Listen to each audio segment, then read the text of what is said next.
Oh, you don't have to take him out unless he's... He needs to hear my sermon too.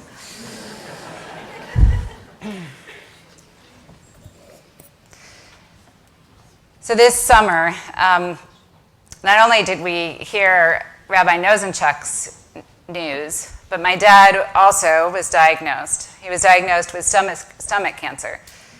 He had surgery and he is currently undergoing chemotherapy. My parents are also the primary caregivers to my younger brother who has Down syndrome and who is also about to have surgery. Despite all of this, my dad recently texted me asking how my sermon topics were coming along. I wrote back that I had decided to preach about the holiness of asking for help. He immediately texted me back and said, "Uh-oh, I guess you've just talked to your sister." My dad rightly surmised that I had just gotten off the phone with my sister as we tried to figure out how to help my parents. My parents, who will not ask for help. But are they that unusual? I'm going to ask all of you actually to do something that I learned from Dr. Brené Brown, the famous research professor, author, and modern thinker. Raise your hand if you are comfortable asking for help. Put them up high. Be proud of this. You're comfortable. Excellent. You can put them back down. Now raise your hand if you would rather give help than ask for help. Whoa! Can you all see? Keep your hands up high. Look around. Big difference between the two.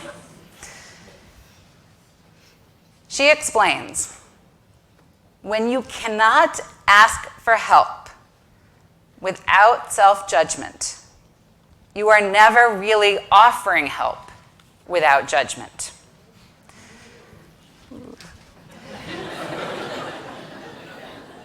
What Dr. Brown is saying is that as long as we judge ourselves for needing help, our helping others comes with judgment.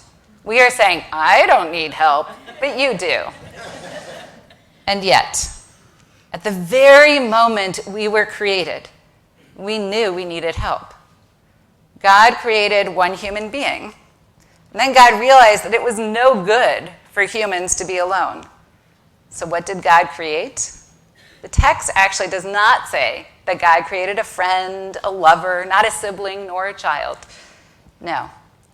When God created the second human, the Torah explains that God created an ezer, a helper. In her poem, Call Me By My Nickname, Deborah Robbins writes, they were created as each other's ezer kenegdo, meant to help one another and act as sacred partners with God. Each of them, each of us, made in God's image, meant to help another. Even though we were written as helpers at the very inception of the human race, we are reluctant to call each other by this name, our ezer, our helper, by saying, I need help. Why are so many of us unwilling to speak up when we need assistance? What do we believe it says about us? My family in California is in the middle of the bar and bat mitzvah circuit. Every month for the last 3 years, my kids are a little close together, every month for the last 3 years, a friend or someone in my kids' religious school classes celebrates their simcha. Earlier this year, when a few of us had gone out for drinks, one mom, Lydia, started tearing up. It is so overwhelming, she said. I was surprised to see this emotion. Of all the parents, Lydia seemed to have everything in hand. Another friend asked how we could help. Lydia was appalled. I can't ask you to help. You each did yours and you didn't need anything. I started laughing. Yes, I did. I was just too embarrassed to ask. Another friend asked me seriously, I was too. Why do you think that is?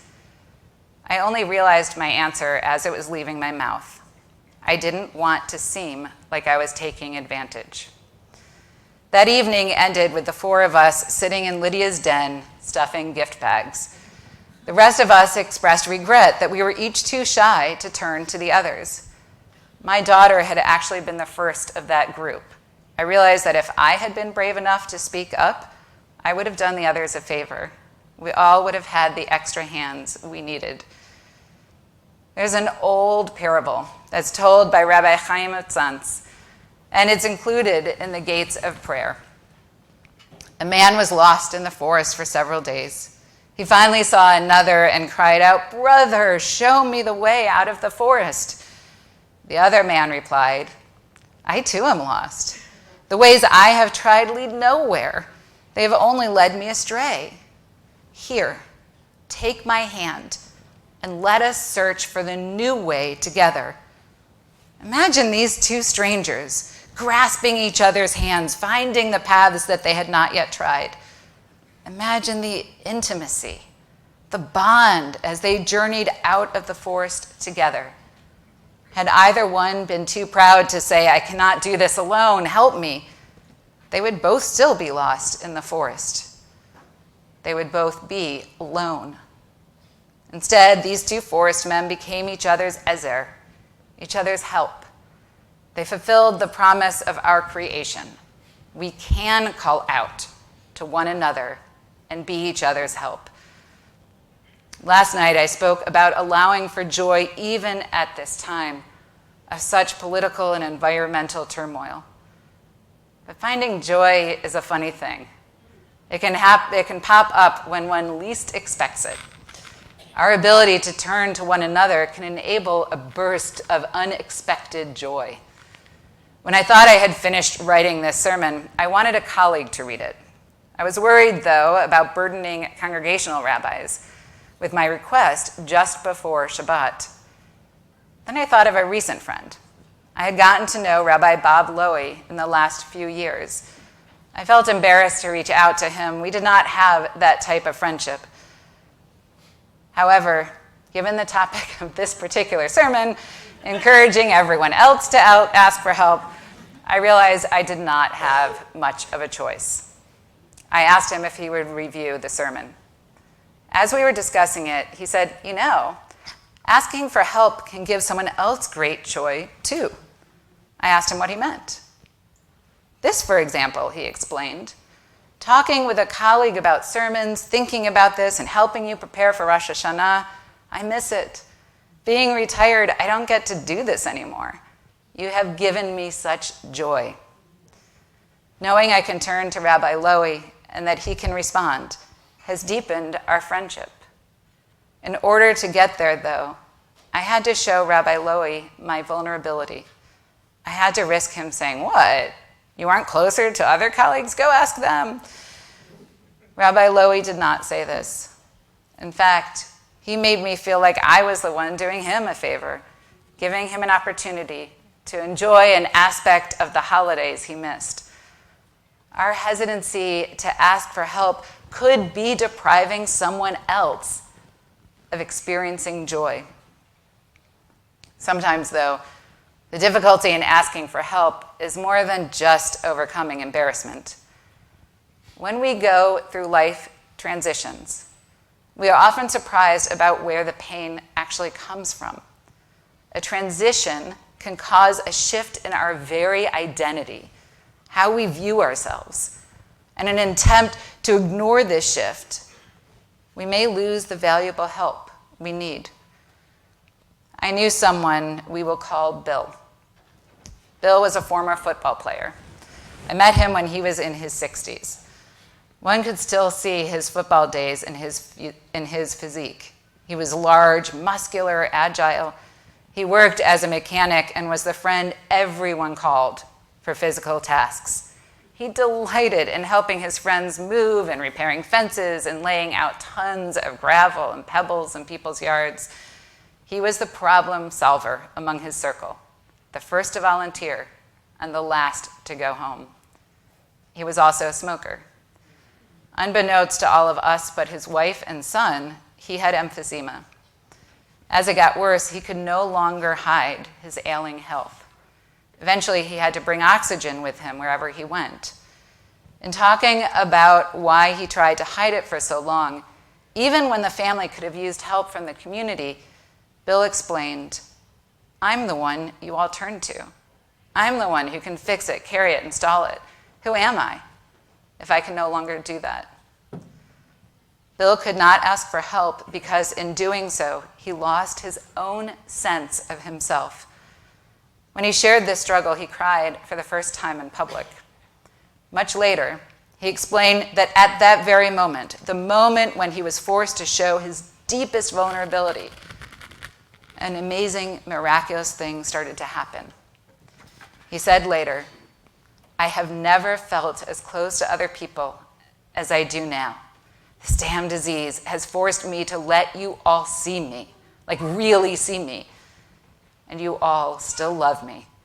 I can't believe I waited this long to show my full self." It was heartbreaking when Bill died shortly after that. At his funeral, a mutual friend said, "I will always be grateful for those last few months with Bill. I got to love him deeper and more authentically than I ever had before." Bill experienced what Dr. Brown refers to as the power of vulnerability. The strongest Bill had ever been was when he allowed himself to be vulnerable, when he allowed us to see him. Our fear of asking for help is often born from our fear of being vulnerable, not weak. Vulnerable does not mean weak. Being afraid of showing our vulnerability is being afraid of being seen fully and completely by others.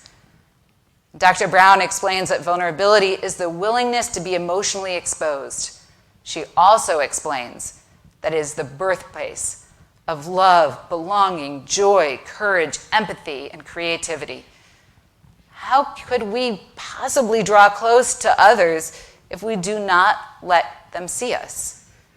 To ask for help, we must allow others to see us. We must be emotionally exposed.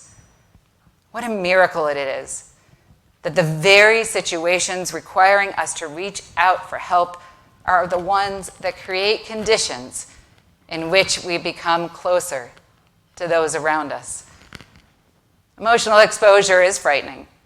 What if we show ourselves fully and others do not love us more? Or worse, what if they reject what they see? The way this is most often expressed is by others saying that they do not want to burden us. I do not want to be a burden. When someone says this, when someone says that they do not want to be a burden, what they are saying is that they do not believe they are worth it. They are not worth the help that is needed. How I really wish that in a single sermon I could convince all of us otherwise. Just think of the times you have helped others. How often during those times have you thought, gee, I am willing to help this person even though they are just not worth it? If you do not think that about those you help, how dare you think about that about yourself? Our worthiness as human beings does not come from what we have done, what we have accomplished, or how we look. Our worthiness as human beings comes from the divine breath that exists inside each of us. Before God created two human helpers, God first built the holy vessel of our bodies, our clay kodesh, out of all of the substances created before us. Then, God breathed through God's nostrils into the human body in order to give us life. Our soul comes from the very source of creation. With few exceptions, that divine spark exists inside each human being and makes all of us worthy, all of us deserving of help and love. Raise your hand now if you believe that others in this chapel deserve help, that others in this chapel deserve love. Keep them up. If your hand is up, then you have to believe that you deserve it too. You can put your hands down. Because otherwise, you actually do not really think that those you love and help actually deserve to be loved and helped. But we can also make it easier for others to ask for help. If they can trust that we will be honest about our own limits, they will not have to worry as much about the burden that they might place on us. If we expect our loved ones to ask for help, we must be honest in return by telling them we cannot offer the help that they need. We are worthy of setting limits and boundaries. Setting these limits frees others to ask for help because they know we are capable of saying no. When my dad accepted my help after his surgery, he allowed me into a holy process. He gave me the opportunity to fulfill the fifth commandment, the one to honor one's parents. My time with my parents that week really did feel holy. It felt deeper. By letting her friends stuff gift bags, Lydia brought us into her joyous event. That was holy. Bill, when he was able to accept help from his community, let them see his entire being. Let them love him all the deeper. That too was holy. When I asked Rabbi Lowy for help, I gave him back some of what he missed from his career. That was holy as well. We were created to be each other's helper, to be Ezer. Anytime we join with others in assistance, we are being holy. For in those moments, we are truly standing in the image of God. In Psalm 121, the psalmist cries out, Esei enai el hecharim, me'ayin yavo ezri. I lift my eyes to the mountains. From where does my help come? The answer, Ezri me'im Adonai. My help, my Ezer, comes from God. So now I ask, how does our help come from God? We're answered in Genesis chapter 1, verse 18. Eselo, Ezer kenegdo. I will make helpers, each for the other. God made us to help each other. Our help comes from God because God gave us each other to help. Just as the psalmist looks up at the mountains and asks for help, may we too look at the creations that are next to us, that are around us, the creations that are loving us, and ask for their help, knowing we are worthy of their love and we are deserving of their care. Ken yehi ratzon. May that indeed be God's will. Amen.